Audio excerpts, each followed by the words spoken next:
Hello, everybody. Welcome into the NBA Front Office Show. We're going to do our morning wraparound. Still trying to settle in on a name for this, whether it's, there's been a few that we've kind of liked, Rise and Round Ball, Dunks and Donuts. I kind of liked Fast Breakin' and Eggs, but maybe that's going a little bit too far. So let us know in the comments section what you guys think as far as the name for this show. But what we're going to do today is we're going to jump around 11 games in the NBA. What a busy night. We're going to break them down, give you our thoughts on all the NBA action. Joining me as always, Keith Smith. Follow him on Twitter at Keith Smith NBA. Good morning, Keith. How are you feeling today? Feeling as pumped up as yesterday? I'm not, but only because I'm tired. I only sat on the couch and in the recliner, and that Celtics Knicks game took a lot out of me. Watching it double overtime, and that's where we're gonna start today. Unreal opening game. Just you couldn't really ask for more if you're a basketball fan, especially if you're not a fan of either team and you're just tuning in to watch. The Knicks did win in double overtime, 138-104. They probably should have won in regulation, but the Celtics scored 10 points in the final 26 seconds, including a kind of wild sequence where Jaylen Brown hit about a 40-foot three-pointer from the edge of the logo. And then they ended up fouling. Julius Randle made both free throws, and off a pretty crazy scramble play, Marcus Smart hit a game-tying three-pointer at the buzzer. The ball was in the air as the buzzer sounded, and it went through. The first overtime was started off like a house of fire with everybody knocking down jumpers. Then it just got pretty messy as some really tired legs set in on both sides. But the Knicks came out. Julius Randle, 35 points, 8 rebounds, 9 assists, 3 blocks. Unbelievable game out of him. Evan Fournier, the new acquisition, 32 points. It seemed like every time the Knicks needed a big three-pointer, Fournier was there to deliver. And then Obi Toppin kind of caught my eye off the bench with 14 points. Tom Thibodeau started out playing him behind Randle like he did last year. I should note at this point, the Knicks were without Taj Gibson and Nerlens Noel. First half, they played Jericho Sims some minutes, and then Tibbs scrapped that, played Toppin really as the third big behind Randle and Mitchell Robinson, and he got some run with Randle as well, and it actually looked pretty good. So I hope that's something we continue to see from them because he played pretty well. RJ Barrett stepped up in the second half after a pretty poor first half. He was fairly solid on defense too, but all around, a lot of good performances in there for the Knicks. Mitchell Robinson, 11 points. Yeah, I mean, look, the Knicks, obviously they got the home crowd behind them and everything. They were super excited. And look, a double overtime game, it doesn't get much better than that on opening night. Was a lot of fun. Fournier, impressive stuff from him. Gotta love that kind of a debut. Knicks fans have got to be really excited about what he could do. Julius Randle saying, look, last year was not a fluke. I really am this good, and dropping that kind of numbers. And when you're playing this many minutes, we do have to add that into our discussion of the stats. Like when we say Randle dropped 35, 8 boards, 9 assists, he also played 46 minutes. So that, of course, yeah, these guys are all in the high 40s, which is crazy. But then jumping over to your Celtics, I mean, Jaylen Brown, what COVID diagnosis, right? Like 16 of 30, 46 points. Good Lord, 9 boards, 6 assists, 3 steals, 1 block. Incredible night for him. Not so much for Jason Tatum, but let's face it, it's an off shooting night. Awful. That's all this is. That's it. Yep. Yeah. I pulled the stats. You can go find them on my Twitter. I won't run through, but he missed a lot of open looks. Shots he never, ever misses. A couple other quick notes. Robert Williams played really well for Boston. 16 points, 10 rebounds, 5 blocks, 3 assists, 3 steals. Almost pulled off a 5-by-5. Played 45 minutes. That is that topped his prior career high, was only 32. So that's a little worrisome, just given his injury history there. And then you mentioned the struggles from Tatum shooting the ball. Grant Williams actually played okay.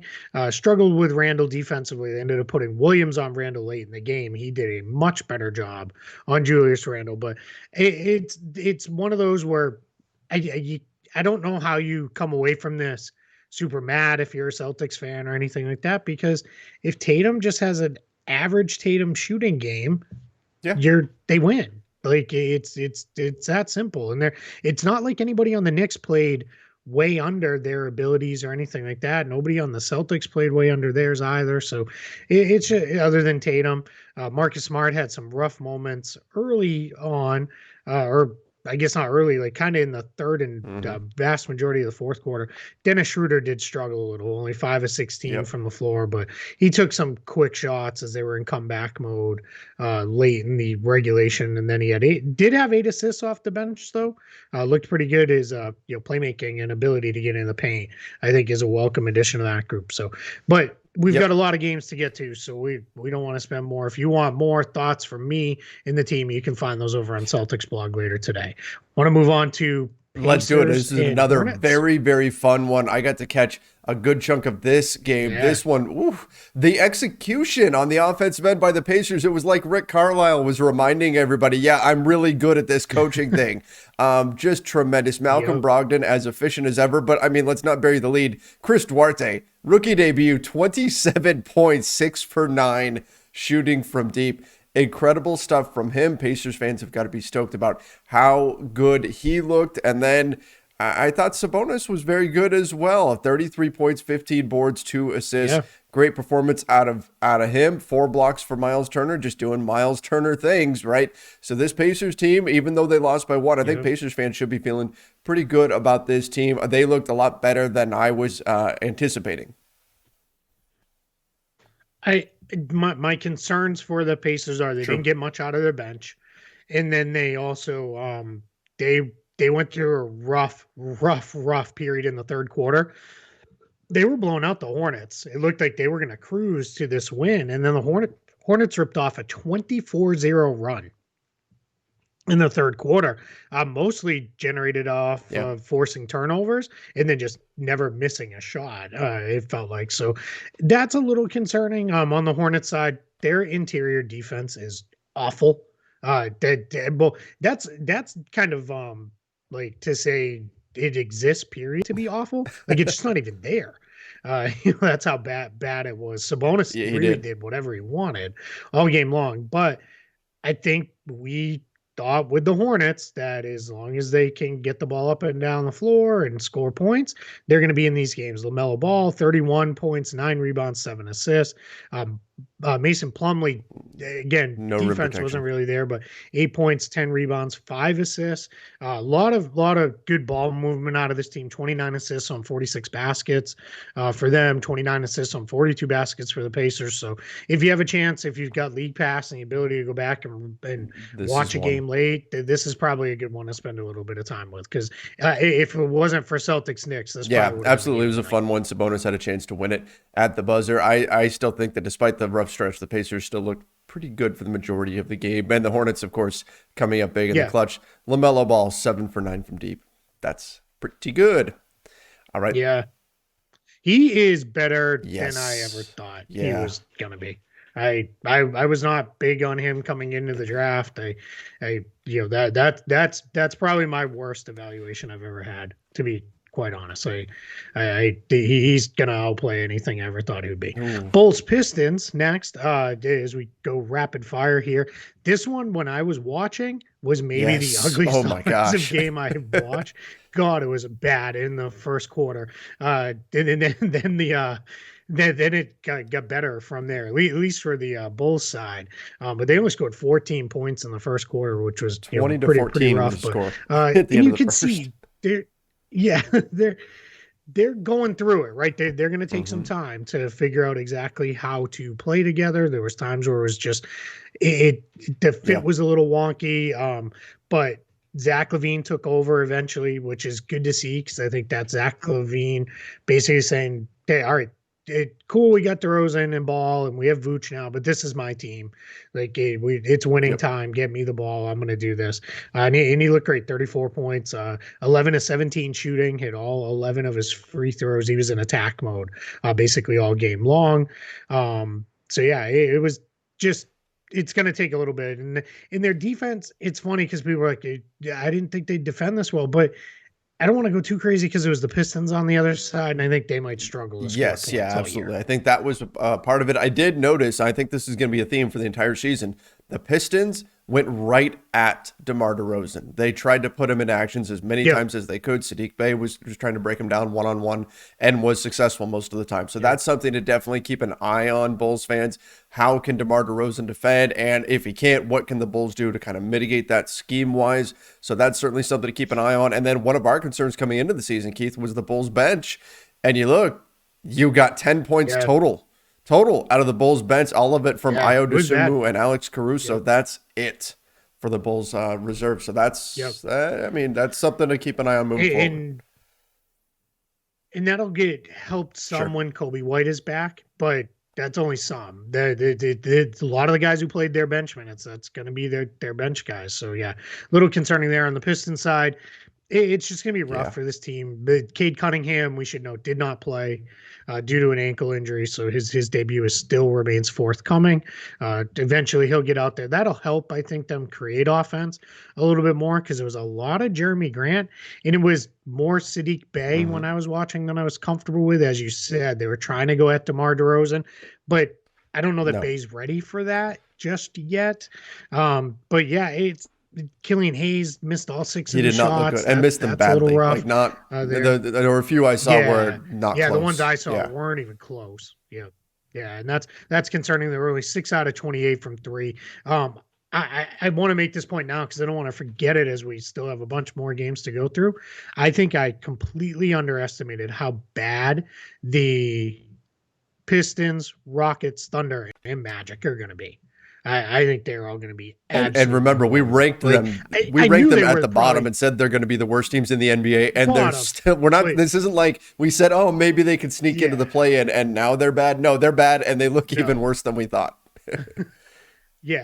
I think it's going to be cracking 20 wins for a couple of them might be an accomplishment. Let's jump to Wizards. Ready to move on. Wizards Raptors. Raptors? Let's do it. So. I did not. I was going to say, so this one, I mean, look, the Wizards, 98 to 83, this was the Wizards' depth. I didn't get to see a lot of this one, but you could see where their depth really made a difference here for the Washington Wizards, obviously adding pieces from the Lakers in the Russell Westbrook trade. Montrezl Harrell is a man on a mission. He's out to prove something. 22 points and 9 boards along with 1 block really helped Washington off the bench there. He's a guy who can indeed help you out in the regular season and help them pick up the win. A little bit surprised that the Raptors weren't better. I was expecting a little bit more out of them. 19 turnovers, but then again, Washington turned it over 21 times himself. So sloppy game. I don't think either one of these teams is coming out of this feeling like they're great moving forward or anything, but again, Washington had the depth to get this done. Yeah, I don't think Washington is this good defensively. Fred VanVleet especially missed some really good looks in this game when I was able to see, which was not a ton. This is one of the ones I plan to go back and try to watch a little bit of today. Just a very ugly offensive game for the Raptors, but that's going to be how they have to win. They're going to have to play ugly games where their defense is good. But I think what probably happens is they defend slightly better. This is probably about where they are as a defense, but their offense will be better than this. They're not going to shoot 30% or 31% and then 20.6% from 3 very often. It's probably not going to be great. They're probably going to be in the bottom 10, I think, of offenses, but it'll be better than Keith, this. When the Wizards turned the ball over 21 times and shot 19% from 3, and they won by 15. What does that tell you about the Raptors and their play in this one? Not great. You had 6 turnovers out of Scotty Barnes alone. 40 total turnovers. That's just really bad ugly between the two teams. Couple things that jumped out in the box were Montrezl Harrell, big night off the bench, 22 and 9. I think that's going to be kind of what we can see out of him. Newly extended Daniel Gafford, 8 points, 5 rebounds, 4 blocks. He looked pretty good at times. And then I thought the former Lakers guys all chipped in because I thought Caldwell Pope, when I was watching, he was drawing VanVleet quite a bit. Defensively, and I thought he looked pretty good on him. And then Kuzma, 15 rebounds. Yeah, that's not normally his thing. Kind of something that jumped off the page. Yeah, in all defensive boards too. So it's not even like he was sneaking in and stealing some offensive boards. And then OG Anunoby, going to take a little bit for him to Yeah. grow into that primary role, 3 of 17 shooting. So just something to keep an eye on there All on right, the Toronto let's side. move on to the Grizzlies and the Cleveland Cavaliers. Oh my Weirdest gosh, matchup of Keith, the I was week. doing I did a radio hit yesterday, and I go on, and the first thing they say to me, like the producer is talking to me before I go on, he said, "Hey, did you see what the Cavs are doing?"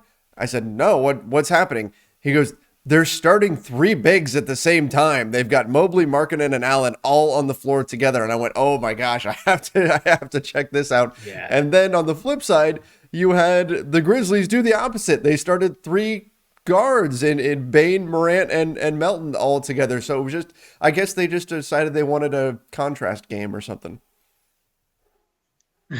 It almost felt like when I checked in, because I wanted to see Yeah. a little bit of the beginning of it, so I flipped it on to be able to see what it looked like. It looked like an NCAA tournament game between a high major school and like Hmm. one of the mid-major teams that gets in, where like the mid-major is like the Yeah. one big man, and then it's like a bunch of little guys going against the team that's all huge. And yeah, it was a little weird. I didn't like it at all for Cleveland. Memphis's lineup is Sure. fine because Bane's He's big enough to strong. play the 3. And we're going to see some of that out of him. I was a little surprised they didn't go back to Kyle Anderson, but I think they wanted him to be that second big off the bench Hmm. with Brandon Clark behind Jackson and Adams. So the Memphis side was fine. And just a couple quick thoughts there. Jaren Jackson Jr., 13 points, 6 rebounds, 4 No, blocks. did not. Did not shoot it well, but he kind of did all the things you kind of expect from him. Whew. But John Moran, absolutely, He had a night. machine, 37, 6, and 6. Hey, he had a couple blocks too. That's something that doesn't get talked about with him a lot. Hmm. Pretty good shot blocker for a guard. He's got pretty good timing. But on the Cavs side, you can't do this because none of those guys can handle the ball well enough to do the things you need to do. And Markkanen, in theory, can be a floor spacer, but that's wasted when you're essentially using him Yeah. as your 3-man. I thought Mobley did a nice job holding up defensively, guarding out on the perimeter, because if they're gonna do this, he has to pick up and guard small forwards. Colin Sexton, who I know we both like, despite the rest Not of the liking him. basketball world seemingly thinking he's an inefficient gunner. He had a fairly decent game, at least offensively. Darius Hmm. Garland, 12 assists. That was really encouraging to see out of him. The main thing I don't like about this, I don't like Isaac Okoro getting shoved off to the bench and only No. getting 21 minutes. I think that's a massive mistake out of this team, and this is just weird. And they've got Yeah, to I get don't this know. figured I don't out. know the thought process behind this. Evan Mobley can defend on the perimeter. Yeah. We've seen it. We even saw it early in summer league. We saw him have the ability to do that, and he had a nice night. 9 boards, 6 assists. Wasn't expecting that. Yeah. 17 points. Great rookie debut. But this is just such a funky Cavs lineup. I'm actually impressed that they put up 121 points in this one, and the Grizzlies as well. I mean, you actually had really solid shooting percentages across the board for both teams. But I think the Cavs have some work to do to figure out this rotation, because other teams in the NBA will be even less forgiving than the Grizzlies in terms of the Cavs running out 3 bigs on and having at least 1, usually 2, defending on the perimeter. Yeah, and you can't be at a position right now where you feel like, I understand the big contract and maybe you're trying to build his trade value. You can't be in a position where you feel like you have to give Kevin Love minutes, which forces you to start the 3 bigs. Because even I don't care which one of them really sit. Ideally, Markkanen comes off the bench, but there's enough minutes if that's your 3 big rotation. Basically, split the 96 big minutes between the 3 of them. They all play 30 minutes a game, and off we go. And I think you're fine there. Just get rid of those Love minutes, because he's not a part of your future, and you're not going to rebuild his trade value unless he came out and was Minnesota Timberwolves Kevin Love, where he's 25 and 15. It's just Kevin Love happen. put up the buy me out stat line. That's what that is. Yeah. And that's all it's going to be. All right, Minnesota, Houston. Next up, Timberwolves did what we kind of want to see them do this year, is blow the doors off bad teams. If you're going to make the leap, you have to beat the bad teams. Put the hammer down, and they did. Yep, that's it. And it's too often these are either really close games for the Timberwolves, or they lose them. And at least for one night, super encouraging. Cat, amazing, 30 points, 10 rebounds. Anthony Edwards. He had a night. every highlight was Anthony Edwards Yep. throwing down dunks or hitting a 3-pointer. Looks like he's ready to make that big leap there. I thought they got some pretty good defense out of Mm-hmm. McDaniels and Okogie in the starting group. That's kind of fun-ish to see where that goes moving forward. I'm really glad McDaniels is the one who got the call there as the starting four man, because I think he brings them a defense Mm-hmm. with some size alongside Towns that they haven't had before. Patrick Beverly did not play because he was serving a 1-game suspension. I had a few people be like, oh, he's not going to be in the rotation. That dated back to last season's playoffs, so that's why he was out for a game. But Malik Beasley came off the bench, didn't do a whole lot because by the time that's where we were, this game Yeah. was a blowout. But on the Rocket side, this is what it's probably going to be a lot this year. It's going to be kind of messy, but that's okay. This is an evaluation year. Figure out what you have in these guys. Eventually, I think DJ Augustine, Eric Gordon, those minutes are going to go away. And you'll see more minutes for Kevin Porter, Jalen Green, Jayshawn Tate, the other 3 rookies that aren't green that they drafted. Those guys will all play a little bit more. But yeah, it's just going to be, I think, I will say this was, we can't, jump to conclusions and say the Wolves are back. They're going to be a great team or anything. This is a tiny sample size. I don't even count this as a full game. It was, what was the score? 72-45 at halftime. Like the game was over at halftime. So you didn't get to see as much of the Wolves as you would have wanted, but it does appear the plan moving forward is your big 3 is Edwards, Towns, and Russell. You 3 score the ball, everybody else defend like crazy, and then we'll go from there. And I mean, against this team, it worked. Curious to see when they run up against some stiffer competition what that looks like, but the Rockets are bad. Sure. I gotta take umbrage with you though. How are you back when you haven't even been there for a decade and a half?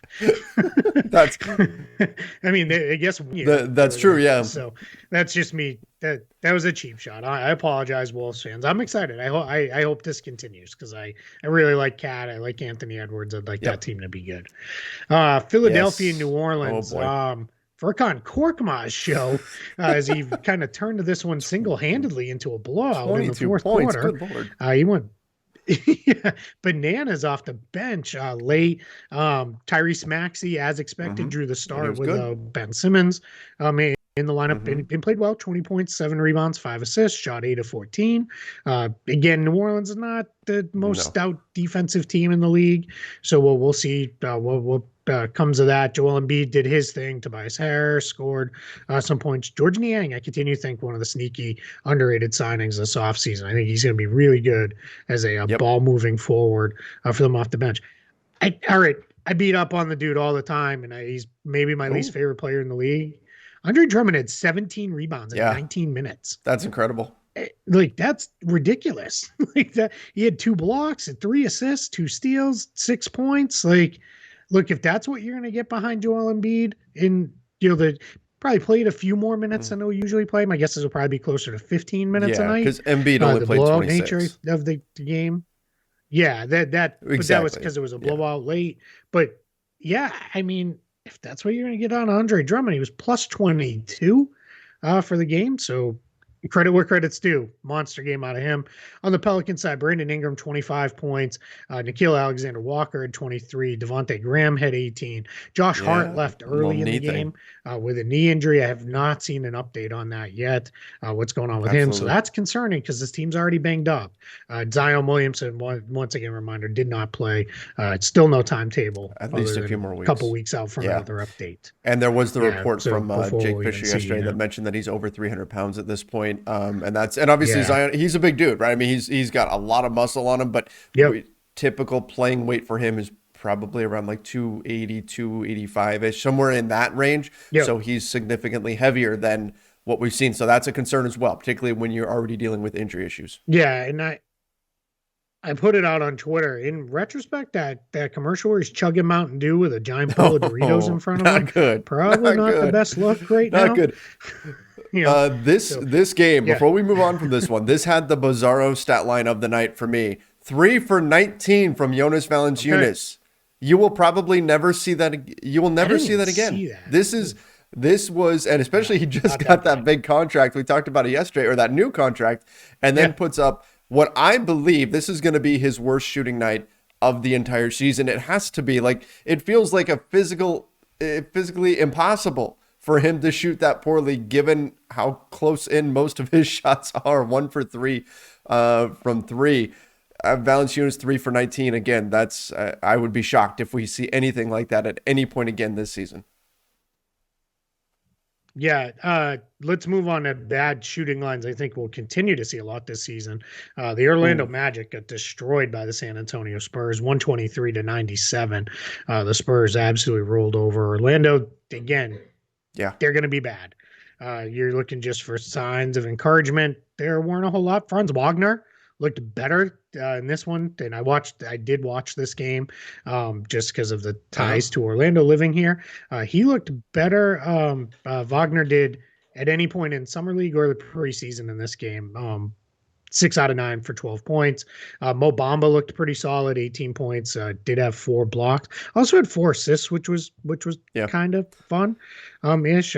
Gary Harris was a late scratch, so Jalen Suggs was reinserted into the starting group. Really struggled, just 3 of 14, 1 out of 6 from 3. So yeah, but then on the Spurs side, this is how the Spurs are yeah. going to win games. Everybody. They had, let's see, 7 players, score between 12 and 19 points. And their 2 leading scorers, now kind of buoyed by garbage time in the second half, were Lonnie Walker with 17 points and Devin Vassell with Both off the 19 bench. points. So good to see the two young, wings coming off the bench. But Murray and White, they might be the best defensive backcourt in the NBA. Now it's easy for them to look good against the Magic's Exactly. young guards, but they can do some stuff to lock some guys down. And DeJounte Murray, with maybe the most DeJounte Murray games, 6 out of 17 shooting, 0 for 4 from 3. Nope. So that's not so great. But 6 rebounds, 8 assists, 4 steals. Like, that's just what this guy does. Like, he's gonna show up in other ways, and then White, kind of his typical game. Of note, Thad Young, DNP coach's decision, Weird. was the only Spurs guy who didn't play. Yeah, that really jumped out to me. I'm a little surprised. That's something I'll be watching now for the next couple weeks at least. Because if he doesn't get any run, then that says to me he's just there as a tradable contract, and some good team should go get him because he played pretty well. Absolutely. That is a surprise given the blowout nature of this game too, that he didn't even get any minutes. But this was a very Spurs style game. 8 turnovers. That's gonna help you win games when you only turn it over 8 times. But part of that too is how bad are the Magic really, and just like with the Wolves win. What do the Spurs look like against better competition? But again, against a bad team, they did what they should have done. Yep. That's it. All right. Now we're getting into the night games, or the late night games, I should say, here. And let's go to another blowout over a bad team.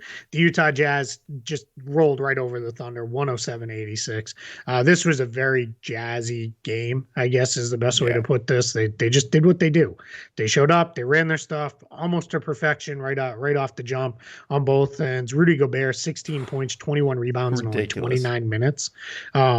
The storyline for me was Donovan Mitchell had an off shooting night. He was just 6 out of 17. And then did you see his comments after the game about it? He won't wear contacts, and he's been recommended then that he should be wearing prescription goggles because his eyesight is bad. And he said he can't do the contacts, which Donovan Mitchell, I'm with you, man. Because he can't put his fingers in his eyes. He's like, every time he's tried, it doesn't work out for him. But he's like, I don't think my eyesight is bad enough to need the prescription goggles yet. So he left the door open. A few more 6 out of 17 shooting nights, and that may be something he needs to rethink. And as someone who wore the Horace Grant style rec specs back in the day for a while, it's not the worst thing in the world, man. Come on. You can get ones. They look better now. Look, Kareem wore Rick Wild Thing Vaughn, right? Just get some that look cool. You can wear them and it'll be fine, Donovan Mitchell. I love it. I like that one. That was a good one, I think. You. That was a good movie. Yeah. On the on the Thunder side, I don't know. I mean, it's bad. Shea was okay. Jeremiah Robinson Earl looked all right. They seem really committed to playing him as kind of the pseudo small ball center, which is maybe interesting, but we'll see. But they shot 37% overall, 7 of 35 from three, only 11 of 18 at the free throw line, 14 turnovers, just messy, messy, messy. If it wasn't Shea, they just weren't generating a whole lot of stuff. So, this is them again, the Magic, the Rockets, and the Pistons. What you want to do is me and you, who are going to kind of fly in and out, are probably going to be like, man, if you're one of those teams though, watch a fan of those teams, watching every night, watching every play. You're looking for baby steps. You're looking for, oh, Josh Giddey saw that pass that he didn't see, a month ago. Now it's there for him. Or, player X, Jalen Green's pull-up jumper off the dribble going to his left looks better now than it did prior. So one other thing I wanted to note on the Jazz side, just because I feel like he's perennially underrated, Bojan Bogdanovic, 22 points on 10 of 17 in just 28 minutes. He's a big part of things for them. When he's going right, that team is next to He absolutely is. Royce O'Neal, who actually knocked in some big threes for the Jazz last season, was 0 for 4. So I think they can actually play better than what they did. But this was all they needed to do in order to beat a bad Thunder team. You mentioned baby steps. Also count those ping pong balls, because that's what this is all about. Let's jump to a really fun one, though. The Denver Nuggets and the Phoenix Suns. I looked like at one point the Suns were going to run away with this thing. Like they were just going to put their foot down on the gas pedal, and it looked like the game became easy for them. They were finding open threes. They rattled off like 8 points in like 30 seconds or something, hit some threes, got a bucket, and everything looked good. And the Nuggets just kept sticking around. It was like you could see the gears turning in the Nuggets' heads. Like, nope, we're not going to do what we did in the playoffs last year. We're going to take it to this team. And to their credit, they hung in there, they weathered the storm, and next thing you know, they pulled off the win. And I didn't expect it. I thought the Suns were just going to cruise at that point, and the Nuggets said, not tonight. Yeah, they were up at halftime by, I want to say it was like 7 points, but it felt like more. And I think what went wrong for Denver was their defense was really undisciplined in the first half, especially in the second quarter. They were running out to shooters like this was like getting out on Steph Curry or Ray Allen in their absolute peak of their powers, and like these wild closeouts. And Mikal Bridges dribbled into about 3 or 4 like short floaters, pull-ups, and those kind of things. They were running them off the line, but these closeouts were just way out of control. And then in the second half, they locked down, and that to me was the whole difference in the game. And then especially in the fourth quarter, they really tightened up. Will Barton scored 20 points, had 6 rebounds and 5 assists. But I think the thing that really stood out to me was his defense. He's not known as a defender, and he stayed really attached to Devin Booker most of the night, and was a big part of Booker only going 3 out of 15 from the floor. It's hard to get overly concerned for the Suns because, like you said, they played really well for a big chunk of it. They just didn't look good down the stretch. For the Nuggets, the one thing I'm a little worried about, and they're just going to have to get through it until Jamal Murray is back, and you can slide probably Barton to the bench. Their bench was bad. They didn't get enough of what you need out of it. They got some scoring out of Dozier and Jeff Green, but it was not beyond that. It was really pretty awful, and their defense wasn't very good. Their starters were, I want to say, like the worst guy was like right around plus 20 for this game. So that kind of tells you once they went back to the starters, they were good. Jokic is ridiculous. He's kind of good. He'll be right back in MVP consideration. All right, close it out with easily the upset of the night. The Sacramento Kings pulling off the upset in Portland, right? 124-121. And they looked all right. Now their defense was not very good, especially late in the fourth quarter. I watched the very end of this game and watched the bulk of the Trailblazers kind of come back to make this a game. They scored 36 points, but before that, they were doing all right. The Kings were. And Harrison Barnes, Luke Walton said he wants them taking threes whenever they're open. 8 out of 11 threes, good Lord. For 36 points. Yeah. He was like in the Buddy Hield role there. And Hield himself was good off the bench with 17 in 31 minutes. I thought Walton actually did pretty good too of kind of tightening up his rotation. He pretty much played 8 guys. Terrence Davis Mm-hmm. got a little bit of run, but for the most part, he stuck with Barnes, Harkless, Holmes, Fox, and Halliburton as his starters, and then Thompson, Hield, and Mitchell off the bench. Played the bulk of the bench minutes. Rashawn Holmes was great, 21 points, 11 rebounds, 2 blocks. Darren Fox did his thing, and as we noted on yesterday's news Marvin wrap-up Bagley. show, no Marvin Bagley. That's Didn't right. even Yeah, I see mean, him. look, I guess not a surprise with Marvin Bagley, but those bridges I think have been burned. Rashawn Holmes, the efficiency. This is what we talk about with him. But 9 for 10 from the field, that is impressive stuff from him. That's Yeah. going to get the job done. And you know what, Damian Lillard did not have a great night. 0 for 9 from 3, very un-Lillard like, and including missing the game tying attempt at the buzzer. It looked good. And because it was Damian Lillard, it's like you just assume it's in, and it just assume rimmed it's out. going down. But still 20 points for him despite going 0 for 9 from 3. CJ McCollum, 34 points from him, 6 boards, 5 assists, 3 steals. Maybe the 76ers pay a little more attention to that. 14 to 24 shooting. Nurkic, 20 and 14, and yet the Blazers still couldn't quite get it done. It was the other guys that just weren't able to step up in terms of scoring. Norman Powell, though not bad, 14 points. Yeah. But I think more than Portland blew it in this one, I think the Kings might just be a little bit better. Maybe they have taken a step forward here. I'm not going to say this is a big problem for Portland. I think the Kings might be a bit better than what we were anticipating. Hey, whoa.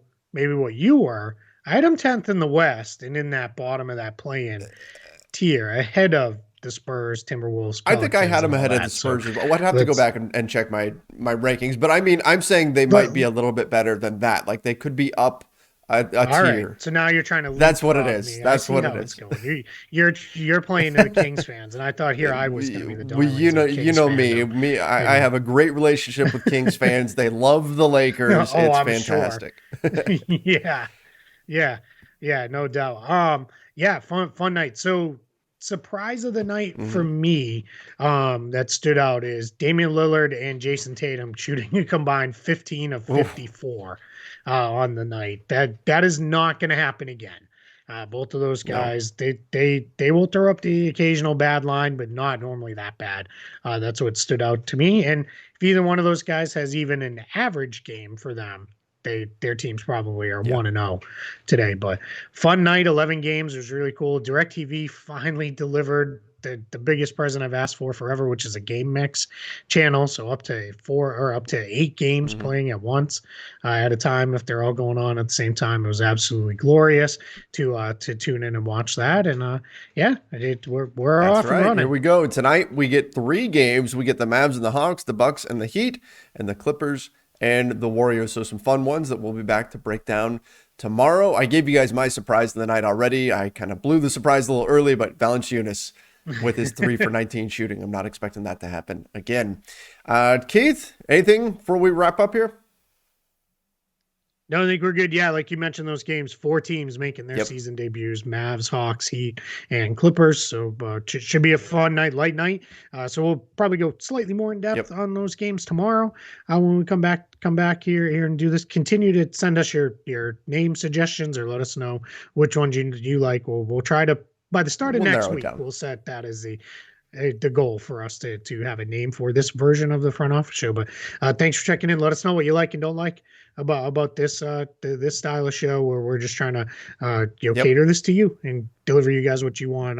Here is we know you may not be able to watch everything and guys, make sure you do subscribe and then turn on those notifications as well, so as soon as we publish the show you get notified and can check it out.